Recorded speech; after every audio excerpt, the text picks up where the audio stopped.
Sibak sa pwesto ang ilan pang regional officers ng DPWH para sa isinasagawang investigasyon nito sa anomalya sa flood control projects. Samantala, magtetestigo raw si DPWH Secretary Vince Dizon sa Sandigang Bayan kaugnay ng kaso laban kay Zaldico sa maanomalyang proyekto sa Oriental Mindoro. Si Marcot Gonzalez magbabalita.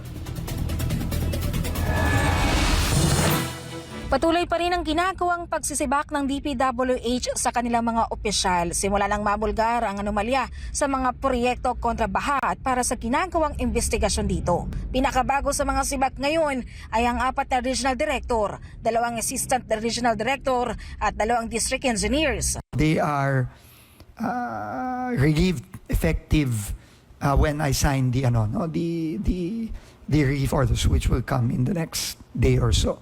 Habang ang 3 OIC District Engineer, sibak din sa pwesto dahil sa kawalan ng Civil Service Commission o CSW Qualification Standards. Marami naman sa mga iba pang regional officials nito ililipat sa ibang assignment. Samantala, magsisimula na raw ang pagdinig ng Sandigan Bayan sa January 20 para sa kasong isinampa ng Ombudsman laban kay dating Congressman Zaldico at iba pa kaugnay ng maanomalyang proyekto sa Oriental Mindoro. Si Dizon, haharap daw sa pagdinig bilang testigo. I don't know kung ano ang rules ng Sandigan Bayan dito, kung ito ba ay open.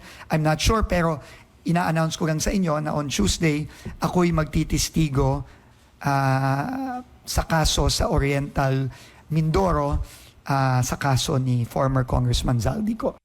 Samantala, umabot na sa 20.3 billion pesos ang halaga ng frozen assets ng mga personalidad na isinasangkot sa anomalya. 6,538 bank accounts, 367 insurance policies, 255 motor vehicles, 178 real properties, 16 e-wallets accounts at 3 securities accounts ang na-freeze. Pagdating naman sa restitution, umabot na sa 241 million pesos ang kabuang halagang naibalik sa Department of Justice. 181 million ay galing kay Henry Alcantara, Gerard Opolenza 40 million pesos, habang 20 million pesos naman kay Sally Santos. Ang restitusyon ay isa sa mga kondisyon ng gobyerno para sila makwalipika para maging state witness. Samantala, tututukan daw ng DPWH ngayong taon ang maluwakang rehabilitation sa Maharlika Highway na 40 years na raw hindi na isa sa ilalim sa rehabilitation, maging ang C5 Road at iba pang kalsada at tulay na matagal nang hindi na isa sa ayos. Tututukan din daw nila ang mga tulay at mga kalsada na nabitin ng konstruksyon gaya ng San Agustin Bridge sa Arayat, Pampanga, Candaba Bridge, Tegasaw Pacific Bridge at Aganan Flyover.